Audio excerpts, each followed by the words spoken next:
All right, everyone, we're going to get started on the next session. We're going to be talking about ultra-processed foods. What, why, where, and how.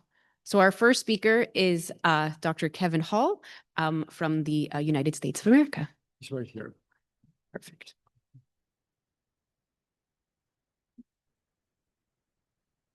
Okay. Thanks very much to the organizers for inviting me to present at this meeting. It's been a real pleasure to attend. It's the first time I've been here. I have some disclosures for the first time in my career since leaving the NIH.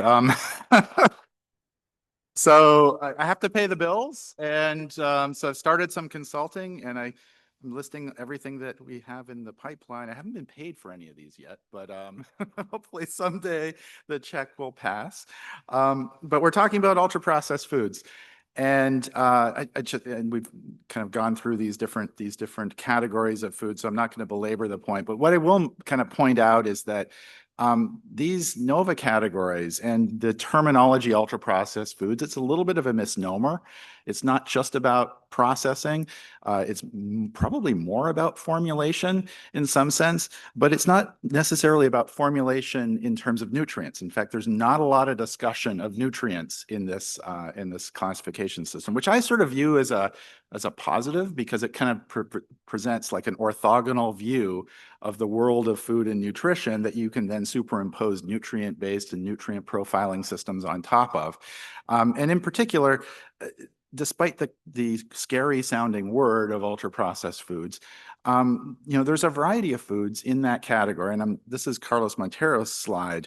And you can see the typical sort of things that we would not often consider junk food snacks in that category. But the Wall Street Journal, when they wrote one of their first stories about ultra-processed foods, this was their picture that they used. And I think that this is a point that Frank Hu mentioned earlier, which is that there's a subcategory of ultra-processed foods that are probably quite healthy for you, and probably a whole other group that's neutral. And then there's probably some that are quite unhealthy for you. And I think it's important to point out that despite maybe the original motivation for this NOVA classification system, an ultra-processed food does not necessarily mean it's bad for you. That's an empirical question, right? And what we found, and many others have found, it wasn't me actually who found any of this, but in the observational epidemiology trials, there seems to be some signal here. And in many of them, that signal persists even after adjusting for the quality of the diet in terms of the nutrient profile. And I was particularly interested in obesity because that seems to be a very consistent association that's made between diets high in ultra-processed foods and obesity. And what I'd noticed was that there hadn't been any randomized controlled trials of something on the potential causal pathway to obesity. And one of the things that you might suspect is on the causal pathway to obesity is how many calories you consume. And if this is a diet-based mechanism of obesity, then maybe we should do a study where we actually measure what people are eating. And so we did this study in 2019 where we invited 20 men and women to come live at the NIH Clinical Center for a continuous period of time of 28 days. And 24/7, they stayed with us. And why do we do that? Well, we do that because those are the only ways that we have of actually measuring what people eat on a day-to-day basis with a very high degree of accuracy and precision. And what we did was we randomized them into either 2 weeks of a ultra-processed diet condition or 2 weeks of a minimally processed diet condition. The ultra-processed diet condition was 80% of calories from category 4 foods. The minimally processed diet condition was 80% of calories from category 1 foods, 0% from ultra-processed foods. And then we switched them immediately after that 2-week period. And importantly, the diets that we presented to them were matched for the presented calories, fat, carbs, sugar, sodium, fiber, and glycemic load. So we were trying to normalize the nutrients that were presented to people. Of course, it's unmatched for a wide variety of other things and subcategories within these overall categories of nutrients. But we were trying to match for many of the nutrients of concern that might do this. And the instructions were really simple, that the people shouldn't be trying to gain weight or lose weight. They should just eat as much or as little as they want. And we were presenting people with double the number of calories required for weight maintenance based on our calculations of resting energy expenditure with a physical activity level. And basically people did as they were told. They ate to the same degree of hunger, fullness, satisfaction, and eating capacity. But in order to achieve those similar appetite levels, they were consuming about 500 calories per day more on average on the ultra-processed diet condition as compared to the minimally processed diet condition. And maybe not surprisingly, that led to weight gain in the ultra-processed diet condition and weight loss in the minimally processed diet condition. And that was mirrored by changes in body fat by DEXA. So they were gaining body fat in the ultra-processed diet condition and losing it in the minimally processed diet condition. So it seemed that even in this very limited study of only a couple of weeks on each diet, there seemed to be some signal here that there was something other than maybe those the overall nutrient quality of the diet that was driving this effect. And of course, when we published this, this became a bit of a Rorschach test for everybody seemed to think that they knew what was driving this effect. It was been really interesting to see how strongly held some of these beliefs are about what was driving the effect. And we could do some secondary analyses of our data, and we did publish a secondary analysis looking at some of the factors in the individual meals that were associated with increased energy intake on that particular meal. There are a variety of factors that were published in this paper in 2023 in Nature Food, but two that sort of popped out that seemed to mediate a large fraction of the effect were the so-called hyperpalatable foods as defined by Tara Fazzino from the University of Kansas, where she defines certain pairs of nutrients crossing thresholds. So if an individual food is high in both fat and sugar, across certain defined thresholds, it's deemed hyperpalatable. Again, I think it's a bit of a misnomer because people don't report liking the meals any more or less in these two diet conditions. Or if it's high in fat and sodium or high in sodium and carbs. Those are the three categories of so-called hyperpalatable foods. And the other factor that seemed to mediate a good fraction of the diet differences in this study was the non-beverage energy density. In other words, the number of calories per gram of solid food that was presented on the plates of these folks. And so we designed another study, which has, for some strange reason, gotten a lot of attention even before the results are due. But we basically have been trying to manipulate the non-beverage energy density as well as the proportion of calories presented as hyperpalatable foods. And so the study, which is still ongoing, even after I've left the NIH, it will wrap up later this summer. We've designed, the dietitians and chefs and all the talented folks at the NIH Clinical Center have designed 4 different test diets. And this is now 1 week in a randomized counterbalance sequence. And all the diets are matched for the macronutrients, the fiber, the sugar, and the sodium. The first test diet is a minimally processed diet, low in non-beverage energy density and low in hyperpalatable foods. It's quite similar to the original diet that we presented that was minimally processed, so 0% of calories from ultra-processed food. One diet that has 80% of calories from ultra-processed food that's high in non-beverage energy density and high in hyperpalatable foods, somewhat similar to our original diet. Another one that's 80% of calories from ultra-processed food that's high in non-beverage energy density and low in hyperpalatable foods. And the final, which is low in 80% of calories from ultra-processed foods, low in non-beverage energy density, and low in hyperpalatable foods. And I'll share with you some results of an interim analysis that we did after the first half of the participants had gone through the study. So similar to the first one, people did as they were asked. They ate to the same degree of hunger, fullness, satisfaction, and eating capacity. They reported no significant differences in meal pleasantness, similar to the first study, despite having wide variation in so-called hyperpalatable foods. They didn't report the meals being any different in terms of their pleasantness. Another factor that turned out to be quite different in our original study didn't turn out to be different in this study, which is the meal eating rate in grams per minute. In the original study for the actual meals, it turned out that the ultra-processed diet condition, people ate the meals much more quickly.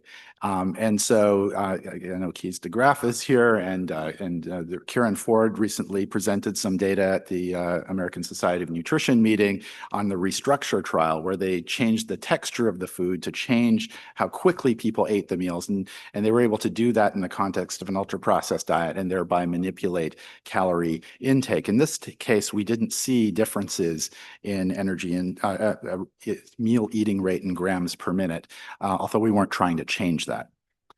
So the primary outcome were, once again, changes in ad libitum energy intake. On the minimally processed diet, people were eating about 2,500 a little more than 2,500 calories per day. On the ultra-processed high diet, this time they're eating about 1,000 calories per day more, which is pretty crazy. When we keep the energy density of the diet high, but lower the number of hyperpalatable foods that are presented to people, that, it's not statistically significant at this point, but it seems to go down a little bit. But when we lower both energy density and hyperpalatable foods, we see this big drop in the number of calories that people choose to eat as compared to the ultra-processed high diet, and it's now comparable to the minimally processed diet. And when we look at the changes in body weight, those more or less mirror the differences in energy intake. So you can see that on the ultra-processed high diet, they're gaining quite a bit of weight over this time period. The ultra-processed high-low diet with low hyperpalatable foods, it's not statistically significantly lower, and they're gaining weight in that particular diet. But interestingly, the two diets that are low in both non-beverage energy density and hyperpalatable foods, but very widely in the proportion of calories from ultra-processed foods, are now losing a little bit of weight, and they're losing more or less the same amount of weight. So eating a diet that's very high in ultra-processed food does not necessarily lead to weight gain. And I think that's an important kind of conclusion, because a lot of folks will say it's the ultra-processing that matters. What we're trying to unpack here is what are the mechanisms which are common properties of ultra-processed foods, that if you can avoid those particular mechanisms, can you mitigate some of the adverse effects on energy intake and weight gain? So we thought were really excited by this until we started to look at the body composition data, because then we were thrown a little bit of a curveball, because only the minimally processed diet leads to body fat loss. Now, you don't gain a significant amount of weight in the ultra-processed diet that's low in both non-beverage energy density and hyperpalatable foods, but it's statistically significantly different from the loss of body fat that occurs in the minimally processed diet. How that happens, we have, again, lots of potential theories and potential mechanisms for that. But we'll wait until we get the full data set, and we'll have some more detailed analysis of body composition changes and some more detailed analysis of the types of fiber that people were consuming on all of these diets. Anyway, it'll be interesting to do the analysis, assuming they'll let me do that. Just to kind of step back for a second, I've been very narrowly focused on energy intake and energy balance in this particular study. Of course, there are a lot of differences now, even still, between the ultra-processed diet that's low in energy density and low in hyperpalatable foods and the minimally processed diet, including lots and lots of additives, right? The ultra-processed diet still has tons of additives, probably lots of food colorings, and if you believe the folks in the MAHA administration, those are the real problems. But it's an interesting question, right? Here we got a condition where you can have wide differences.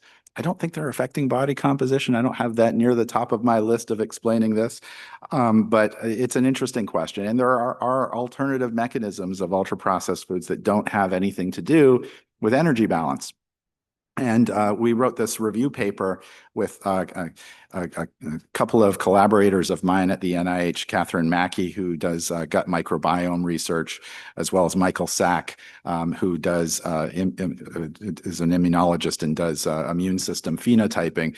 And we are they're collecting some of the samples from our subjects, and we will be looking at various different aspects of gut function, microbiome composition, as well as immune system phenotyping in these participants, because that's another process independent of calorie intake that people have hypothesized that ultra-processed foods might lead to deleterious consequences. It's an interesting hypothesis, and we'll see if there's any hint of a signal here in our study.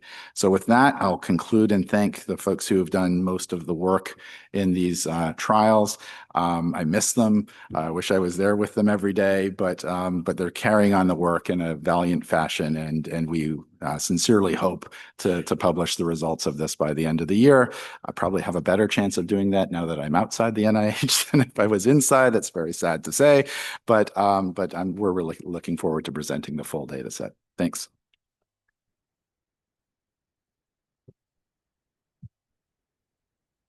Thank you, Kevin. That was wonderful. Our next speaker is Dr. Mark Messina from the US, who will be talking to us about where plant protein foods fit. Good afternoon. It's really a pleasure to be here. I want to thank the organizers for inviting me and giving me this opportunity to talk about plant-based meat alternatives. My disclosure is pretty obvious. I work for Soy Nutrition Institute Global, which received funding from the United Soybean Board and companies involved in the soy food industry. As we all know, there are calls for environmental and health reasons to increase the dietary plant to animal protein ratio in high-income countries. So the question is how best to increase this dietary ratio. I think the most obvious answer is to consume more legumes. These foods are very nutrient dense and increase and improve the nutrient density of the diet. And when I'm talking about legumes, in this case, I'm really referring primarily to pulses. That's not a word that Americans or people from the United States use very often, but I'm referring to pulses, which include dry beans, lentils, chickpeas, and other products as well. However, unfortunately, legumes play a very negligible role in the diets of most Western nations. In the US, legumes account for about 2% of total protein intake and 6% of plant protein intake. On average, we consume about 1/10 of a serving of legumes per day. There are well-recognized barriers to consuming more legumes prepared in the traditional manner, that's boiled. This includes the time, effort, and inconvenience required for their preparation, some adverse gastrointestinal effects. Some people just don't like the taste of beans, and beans have an image of being associated with low socioeconomic status. They're often referred to as the poor man's meat. Consequently, in my opinion, it's unlikely that the intake of legumes consumed in the traditional manner will substantially increase without major public health initiatives. When you take this statement or conclusion and combine it with the fact that people really like and enjoy meat, we can understand why there has been a rise in plant-based meat alternatives. Now, depending on your definition, plant-based meat alternatives have been consumed for centuries in some cases. Certainly for many decades, I've been consuming them for more than 50 years. But I'm referring to the modern plant-based meat alternatives, which more closely mimic the organoleptic properties of meat than earlier iterations. But if we talk about the rise of plant-based meat alternatives, we also have to talk about the fall of these products, because if you pay any attention to this space, you know that this industry has fallen on hard times the last couple of years.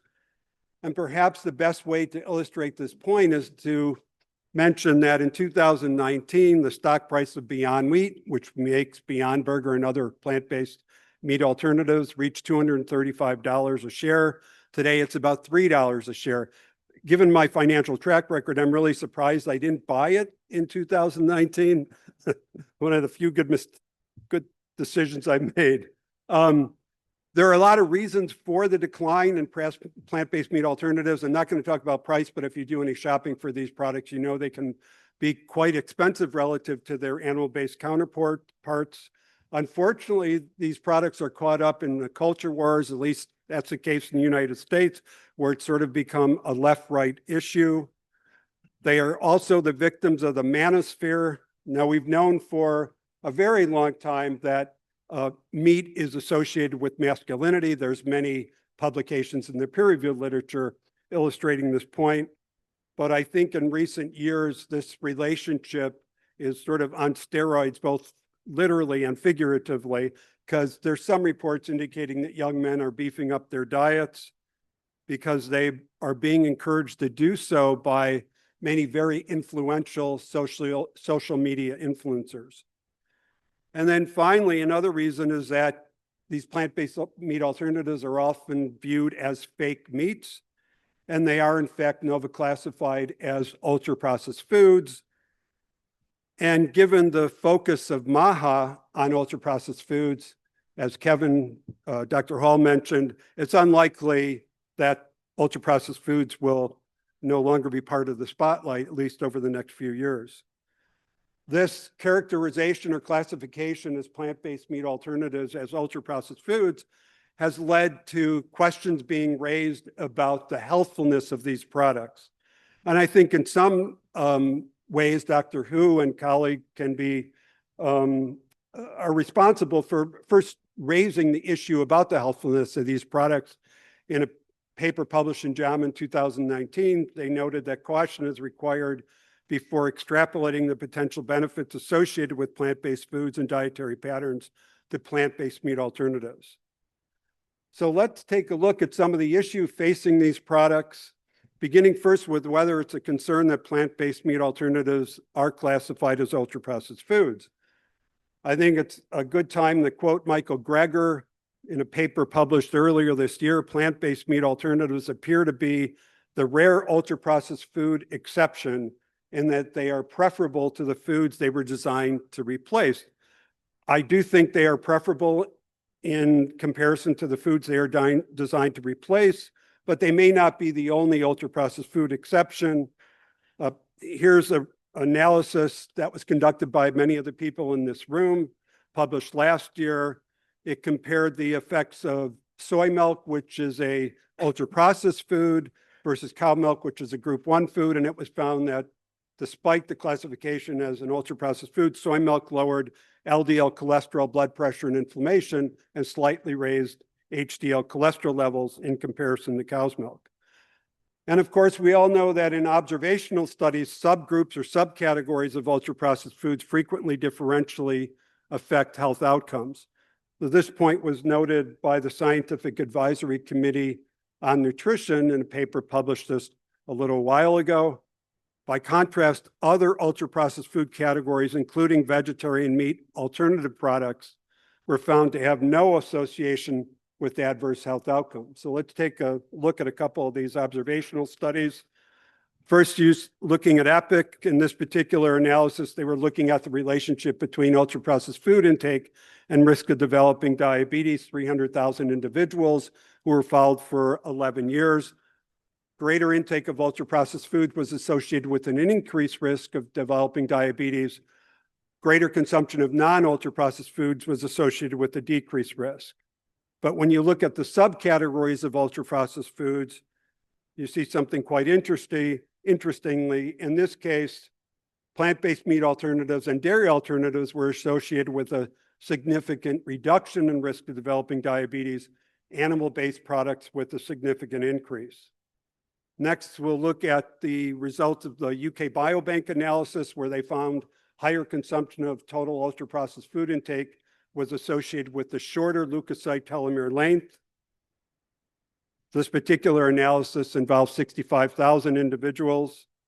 Again, if you look at subcategories of ultra-processed foods, you find that the animal-based products were associated with the significantly shorter leukocyte telomere length, whereas the vegetarian alternatives were associated with a longer leukocyte telomere length, both findings significant.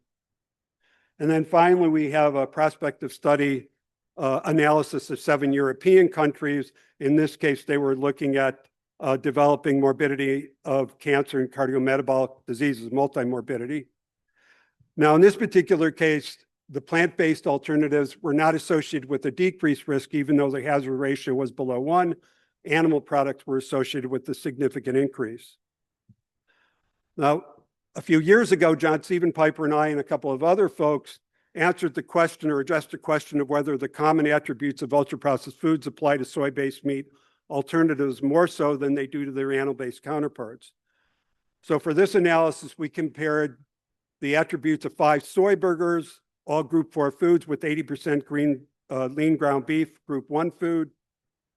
Here we see the attributes that we considered for this analysis. And I think recent data suggests high energy intake rate may be particularly important, at least with respect to caloric intake and development of obesity.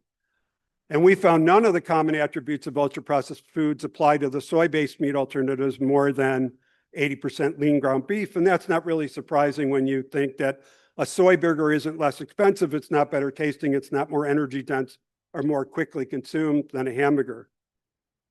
Unfortunately, there's relatively little clinical data that can inform this discussion.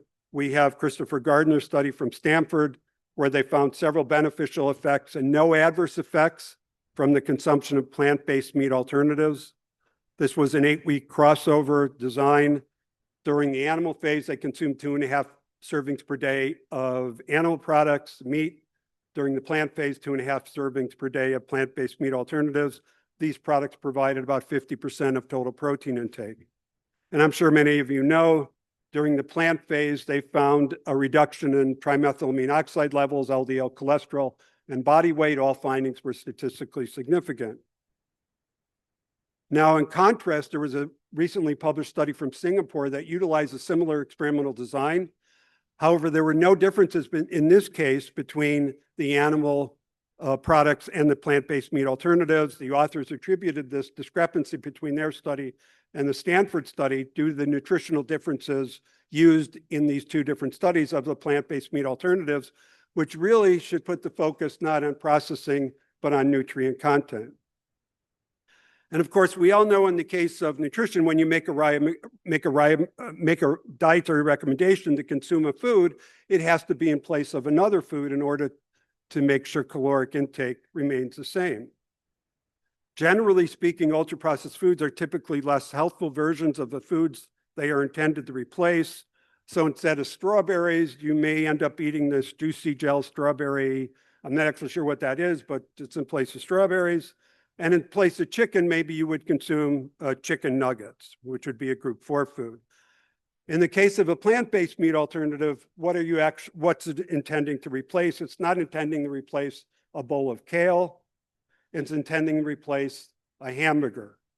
And of course, and some people have already alluded to this, there's at least very strong suggestive evidence that red meat increases risk of certain cancers, diabetes, and cardiovascular disease. Now, you might argue that it's preferable to consume beans instead of a plant-based meat alternative, although the plant-based meat alternatives can be fortified with shortfall nutrients. But again, beans are not likely to be consumed by the vast majority of people in Western countries. So again, this is the relevant comparison. I haven't really discussed nutrient content differences between plant-based meat alternatives and meat. That's not easy to do because there's such a wide variety in nutrient content among the plant-based meat alternatives due to the type of fat used to make these products and fortification. But in general, the products are similar in protein content, and although protein is not considered to be a shortfall nutrient, there is evidence to suggest even in high and middle income countries, at least some subpopulations may not be consuming adequate protein.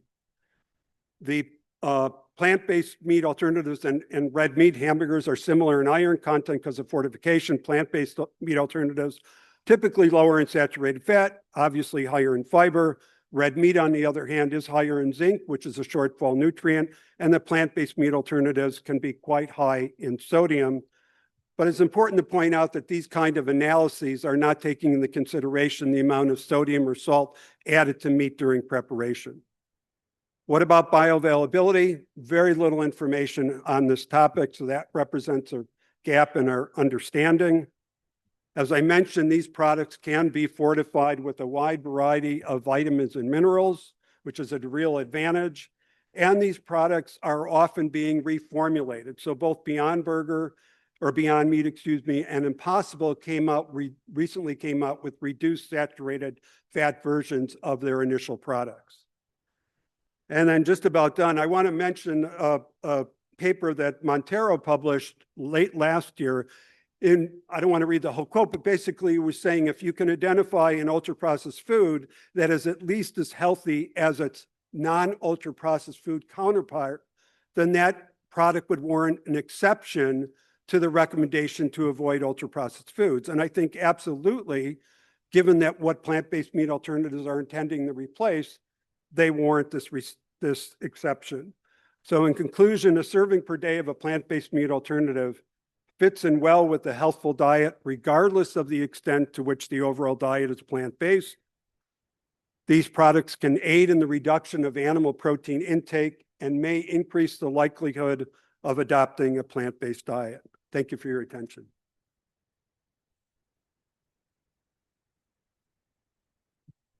Thank you, Mark.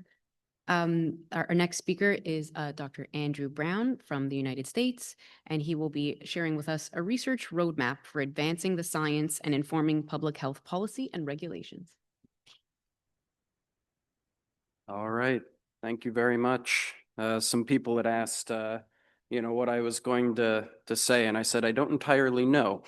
And the reason was because there's been a lot of great talks already, and just listening to the two prior talks, and I've heard both of them speak before. We've spoken regularly. There's new things that I've even learned in there that are going to change some of my remarks just now. So first, disclosures. The most important ones right now are the funding from a government that has a particular processed food agenda at the moment is probably one of the most concerning disclosures there with everything going on in US funding. But more seriously, I want to just say that the views are my own. I'm going to mention two different projects I'm affiliated with. If you like what I have to say, share the love with them, give them credit. But if you don't like it, blame me is kind of, how I like to present these topics. But please do, if you want to see the slides, I'm happy to share them with you. So a brief outline, not nearly as beautiful as Dr. Messina's talks with all the beautiful slides. This is going to be mostly philosophy. I don't think I have a single data slide in here because what I just want to spend a little time doing is thinking about what we're thinking about, what we're trying to accomplish, and just kind of dig in as we're using various terms and various thoughts. So the first is just starting with NOVA is NOVA and UPF is UPF, and that'll hopefully make sense in a second. The second is the roadmap meeting. So the title of the talk is actually derived from a workshop that we held a couple years ago. Then there's a food classification project that I'm involved in, and I'm going to share the draft principles from that, and then just a few thoughts going forward. So the first thing I wanted to bring up, and we've heard it already throughout this meeting, this idea of, well, let's update NOVA. Let's change NOVA. Let's fix NOVA. And again, the quotation Dr. Messina just shared, I missed actually. So I didn't realize that they were open to making series of exceptions in the NOVA classification. But this is a letter in response to Novo Nordisk Foundation proposal to create a NOVA 2.0. So the Novo Nordisk Foundation was saying there's issues with it. Some of those have been addressed here. And so let's create a new one. And Carlos and team responded with, that's not appropriate. That's wrong. It's not what we should be doing. NOVA is their classification, and it was developed and established as it is. They also said, don't use the term NOVA in the title or the objectives, because they were afraid that it was going to cause confusion, that people were going to think it was actually connected to the NOVA classification system. And the term ultra-processed food was defined by and is an integral part of NOVA. And so it shouldn't be used or it'll lead to confusion. And a lot of people who know me and the research rigor work I do and all that are surprised when I'm like, I agree. I actually agree with all of this. NOVA is NOVA. Ultra-processed foods was a term coined related to NOVA. And so I do think that we run a risk of fomenting confusion if people are trying to update something in parallel. I use a variety of analogies. I was talking the other night about, imagine that I went and I took the Windows operating system and updated it myself. And then I'm like, no, I'm using Windows. Well, then somebody else's programs aren't going to work with mine because we're using the same words. So I actually think it's very important, and this comes back to the principles we'll talk about later, is to be very clear what we're talking about. And the Novo Nordisk Foundation in this project, they listened. They were like, that's a good point. We're not going to call it Nova 2.0 because we're proposing something different. You know, I was thinking a lot of times people do the alternative whatever index, right? So alternative healthy eating index, you just put a little A there. And I was like, maybe that's what people could propose. And then I realized it would be ANOVA. So that might cause additional confusion. But we'll get back to this a little bit with the principles coming up as well. And then unfortunately, after this letter, the FDA is going to weigh in and come up with their own definition. This isn't unheard of. This is exactly what happened a couple cycles of the dietary guidelines with Mediterranean diets. So there was an American Mediterranean diet in the dietary guidelines, and the only thing I have ever seen people agree on in the arguments about Mediterranean diets is that's not a Mediterranean diet. What was in the dietary guidelines didn't match anything anybody would say is a Mediterranean diet. So who knows what's going to come out of the FDA and what they're going to call ultra processed or not. But I do think the Nova Group has an important point that if we keep throwing terms around, there will be continued confusion. So we'll get back to that with some of the principles coming up. So we did have this meeting, and it was organized by Lauren O'Connor and Kelly Higgins in large part. And you'll see some other names on here, people in this room who were there. So, you know, we had Dr. Messina there and Dr. Hall as well. And so this meeting, we called it Processed Foods Workshop in the Natural State. So Arkansas, their tagline is the natural states. We were like, oh, that's a funny pun. And so they made mugs. So now it's official. But when we put this together, what we were talking about a lot is what is it should we focus on? And I wanted to come into it kind of agnostic to say, there's lots of conversations going on about processed food. Let's not start by making it about Nova in case people bring up other things. It was actually Dr. Hall who, you know, in the midst of the meeting was like, everybody's talking about Nova. If we don't come out of this meeting talking about Nova, it's going to look like we're trying to avoid it.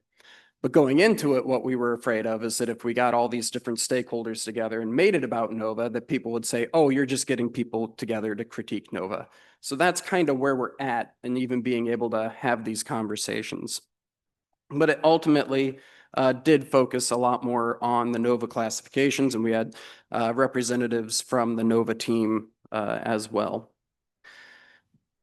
So this is what the roadmap came out to be. And I am not taking credit for the, you know, the images and everything. That was another team that put that together. So I think they did a great job. So for this research roadmap, you know, the first one is what objective methods or measures could further categorize UPFs considering food processing formulation and the interaction of the two. So we've heard that already here. Like that's already moving forward. It's something people are very interested in. How can exposure assessment of UPF intake be improved? So a lot of the databases that we have for nutrient and dietary intake were not designed specifically to look at things like ultra-processed foods. And so there's been a lot of work on that as well. Does UPF intake influence risk for obesity or cardiometabolic diseases independent of diet quality? So you already heard those studies are being done. What, if any, attributes of UPFs influence ingestive behavior and contribute to excess energy intake? Already, those studies are being done. What, if any, attributes of UPFs contribute to clinically meaningful metabolic responses? And what, if any, external environmental factors lead people to consume high amounts of UPFs? So I'm not standing up here and saying that people are doing those studies because of the roadmap, but it just is really great to see that those studies are being done because I think we're all hitting on some of the same concerns, same topics, and same uncertainties. But when I break this down, I see those first two as basically usual challenges with nutrition exposures, right? What are we measuring? How do we know what it is? That's what we've been arguing about with nutrition forever. When you do a randomized trial, you have to define one definition of the trial. When you're doing observational work, most of the time we're dependent on what people tell us they're eating. These are typical problems that aren't necessarily unique to UPFs. And then the rest is explaining and testing for UPF mechanisms and effects, which is potentially different than the spirit of NOVA. So NOVA was designed in a different paradigm. It was not designed on health. It was meant to inform what we should do with the food supply, but the categorization was built on interpretations of a food supply. Being displeased with, how a food system was changing. So the definition of it was never to start with based on what are the components and what are their effects on health. It was based on the food system and its interpretation. And now we're overlaying all these questions about health on top of it. So these are just some of the potential mechanisms, and I think we've covered that in other talks. And so one of the things that came out of this is people proposed directed acyclic graphs, and I don't think this is actually acyclic by the end of it. There's just arrows all over the place, but all of these different potential factors going in and out that are wrapped up in this term UPF. And so is it useful as a heuristic versus understanding what is there? And so we're asking two questions of UPF that may or may not be answerable by how it was originally designed. So one of the things that, as people critique and complain and build up these different things is, well, then what should it look like? If people do want to categorize foods based on degree of processing, what are principles that we think should be in there? So IFIN's put together a group, and here's the list of individuals involved, including myself. And the task was to create principles or statements that describe the evidence required or guidance for approaching the classification of foods based on processing or formulation.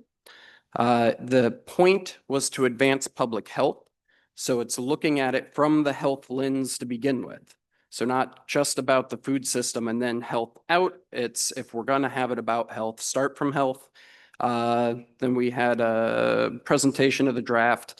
And the point is that this is primarily to researchers. So how do we study this question? I want to emphasize the word principles because Barbara Schneeman kept trying to beat this into my head that I get it right, because a lot of us like to bring up issues. We like to, complain about the things we don't like about a particular system or study. But the principle is a statement which is held true and agreed upon with the idea that the principle addressed the issue. So the principles that the group came up with around the issues is related to consistency and reliability and objective grouping, plausible mechanisms for an impact on health, science of processing and formulation, alignment with dietary guidance, and utility for research applications. So just very briefly, the draft principles, the first one is documentation and definition should allow for reproducible, rigorous, and transparent food classification. So the idea is that anybody that wants to use your system should be able to do it without going back and consulting the people who made it. And the idea of if there's going to be a NOVA 2.0 for a version, that should be made by the people who were making the system. So something where, yes, it can update over time, but it needs to have some degree of control over that so it can be reproducibly done. If I don't know what version you're using, I can't reproduce your work. The second is that food classification systems should differentiate foods based on properties for which there is biological evidence with a health-related endpoint. Again, that's because we're focused on this for health to begin with. And so if you're going to put things into a good, bad category, there should be some reason why you think it should go there. The associations without robust causal evidence should be considered preliminary. And this, by the way, isn't the lazy thing of RCTs versus observational studies, right? So it's the idea of kind of more the robust causal inference, and that you're able to actually get the pieces there to explain it. And there's lots of different ways that you can get to robust causal inference. Food classification systems should consider the impact that unit operations have, and those are kind of steps in processing, on the final composition and structure of the food in terms of the putative effect on a target health-related endpoint. So what is that processing doing, and how do we think it's going to affect health? Same thing with formulation. Food classification systems should evolve over time. And that's why it was really great to see that quotation from Carlos that I missed. You know, the idea that it can evolve, that's good. That's what we want. And we want to be able to document it and make it reproducible. And each iteration should consult current scientific evaluations from scientific bodies with relevant expertise. So the idea is much like using a physics analogy. You know, if you're going to propose a new way of interpreting gravity, it should still explain that the apple falls to the ground. So if we're saying that my new system is going to be used for health, then it should be able to subsume what we already know about the effects of foods on health. Application of food classification systems should consider the context in which the system was validated. And again, it's because everybody's talking about NOVA that I keep bringing up NOVA. There are plenty of other systems, but I think this is one of the most the points that I bring up where it's almost an unfair criticism of NOVA sometimes, because people are like, it doesn't do this thing it wasn't designed to do. Well, that's not very fair. But similarly, if you have a system that's based on cardiovascular disease and it doesn't work for mortality or frailty or something else, that's also not fair. So if we're going to say it works or not, it should be considered within the context. We also just talked about diets around the world. So was it made in the United States? Or was it made in Europe, somewhere in Africa? You know, who is this developed around so we don't unfairly benchmark it to something it was never meant to do? And then just the probative value of a research question or proposed classification system should be considered prior to engaging in analysis.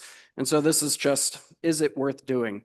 So if you're going to create a new system, or if you're seeing somebody else's system, what are we getting from doing another one? Because we just have so many systems out there that people are creating different ways, or that, you know, we have the follow-on Me Too studies of we've got 100 papers already doing this, and now I'm going to use it in my cohort. So this is just a little bit more of the what are we potentially getting out of either the new system or the application of a system to another data set. So these are the draft principles. Again, I could only explain it about that much. If you don't like them, then just assume that I communicated them poorly, and you know, we'll have the paper coming out to explain these a little bit more. But ultimately, you know, I think for any of these questions, it's always kind of begin with the end in mind. So I like that from the seven habits of highly effective people. Why are we creating a system? Why are we applying it to our data? Why are we applying it to our food? Because often when we're arguing about ultra-processed foods or anything in nutrition, sometimes we're just completely talking past each other. So is the research or policy, you know, related to scientific evidence of effects on health? So effects, not predictions, not associations, but causal effects on health. Or are we talking about a useful heuristic for behavior change?